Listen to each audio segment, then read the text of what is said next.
What's up, everybody? It's George Gabriel, and this is I Fix Your Mix.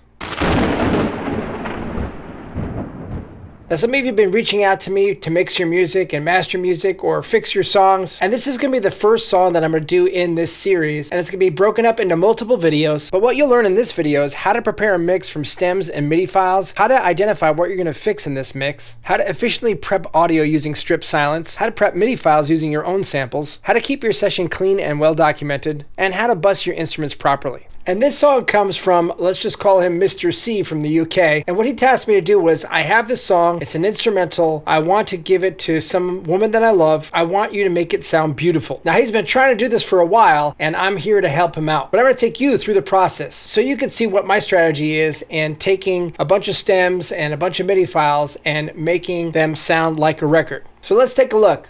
So I was given a bunch of audio stems and I was given a bunch of MIDI files. And really what I'm here to do is reconstruct them into a good mix. And in the process, I've listened to the song many times and I've kind of identified the problem areas and how I'm going to go about fixing them. Now, one thing you're going to see here is there's a bunch of tracks that happen to be percussion. In fact, way too much percussion. This is all percussion. There is this saying that I have, there's too many cars in the parking lot, and this is kind of what happens with the percussion. But beyond that, we have an acoustic guitar that is a fake sampled acoustic guitar. And really the whole purpose of this is to have a nice guitar solo in the middle of this song. What we're going to do here is clear out anything that's going down the middle and replace anything that's not sounding good. In this case, the acoustic guitar, very fake sounding. It's definitely a sample. Beyond that, there is sound design going throughout. So we're going to pick and choose where that's going to happen. The piano's got some dynamic issues. We're going to fix the piano. The bass, there's actually a real bass and there's a fake bass here, a MIDI bass. And so we're going to try to figure out which performance we're going to take. Actually, we're going to take the real bass, but it needs some embellishment and it might need some fixes. And one of the reasons why this person reached out to me was they really like my How to Make Logic Strings Sound Awesome video, and they felt their strings were a little light. And beyond that, there's some note clashes as well, and we're going to try to clean those up and make this really sound nice.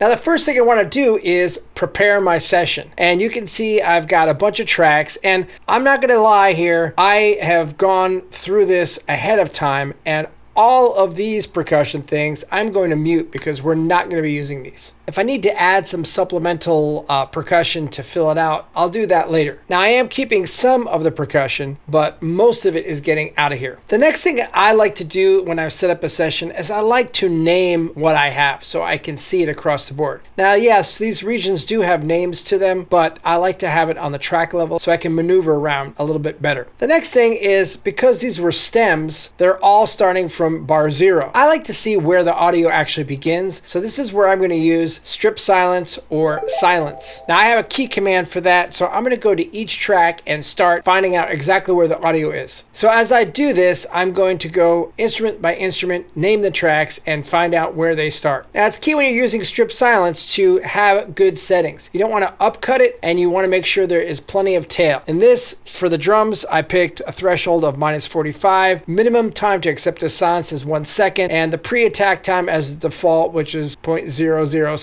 seconds, and then post-release time I kept to 2 seconds. Now I can see, oh, my drums start here, so I'm going to label this drums and go down each one of these. Now these acoustic guitars again are a stem of sampled acoustic guitars, and I'm going to use the same setting. And again, right now I'm going to just put this AC GTR. Let's do this with a bass and the guitar solo, which is really the center of this piece. Now, if I see stuff like this, I might make some changes. I might make some little modifications. So I'm going to make the minimum time to accept a silence a little bit larger so I don't have so many regions. So you modify this on the fly. And then the rest are percussion. So you want to make sure that you do have a low threshold so you don't miss anything in the beginning and that you have a nice release time. So that is kind of the first thing I'm going to do. And the next thing I'm going to do is I'm going to set up all of my MIDI instruments, which I actually have done ahead of time. Full disclosure, I'm not using Logic samples. I am using additional samples because I do want to make this sound the best it possibly can be. So for the jazz bass, I'm actually just using the Contact straight jazz upright, but I think this is going to hit the cutting room floor because we do have a real bass. And then we have a piano, which I'm using Contact's Grandeur, which we will come back to in a later episode, and I'll show you how to tweak that to make it sound really nice. The cello solo, I'm using this Ember Tone Blackest Cello Full. We're going to tweak that a bit. We're probably going to change the cello part too because there is some clashing going on there. And for the violins, I am using Symphobia's violin section. So that's kind of what we're doing there. And I'll note that I'm using my T.A.B.S system here. So the T.A.B.S system is tracks, auxiliaries, buses, and stereo out. It's a format I use. If you haven't checked out that video, make sure you check it out. But the important thing in using this T.A.B.S system is that I am collecting like-kind instruments on buses. I am using my auxiliaries for effects like reverb and delay. And then I'm putting those all into my stereo out versus the tracks going to stereo out. Very important to get a better balanced mix to actually get everything to have their place and have like-kind instruments together. If you haven't checked out that video T.A.B.S, or if you haven't made an auto load, I also have an auto load video that you can actually make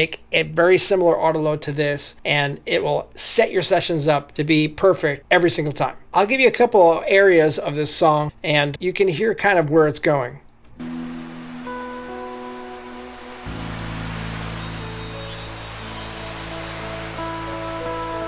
Now you'll notice right now I have everything going down the synth 1 bus. That's just a default I have. I'm going to separate these out. So just scanning, you can hear that acoustic guitar is fake.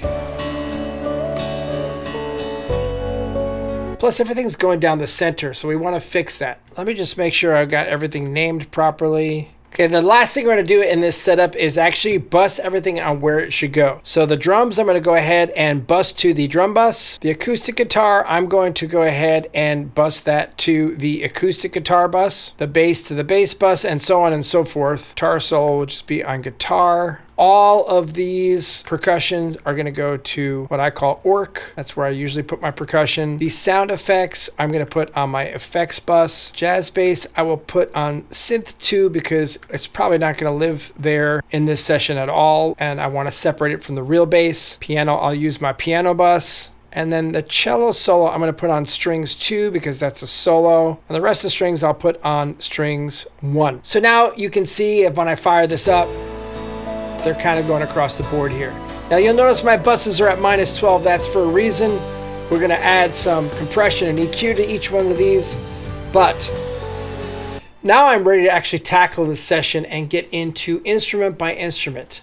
So that's it for part 1 of I Fix Your Mix. Come back for part 2 where I actually address the drums. And we're going to do some pretty tricky, cool things here to make those drums sing a little bit better. Hope you enjoyed part 1 of I Fix Your Mix. If you want me to fix your mix, check out georgegabriel.com where you can go to my services and you can contact me directly. Go to my contact page and reach out to me, and maybe your mix can be next. As always, if you like this video, give it a thumbs up. If you haven't subscribed yet, make sure you click the subscribe button, click the bell icon to be notified of future videos, and follow me on Instagram at ggabrielmusic. I'll see you on part 2 of I Fix Your Mix. Until then, this is George Gabriel Music.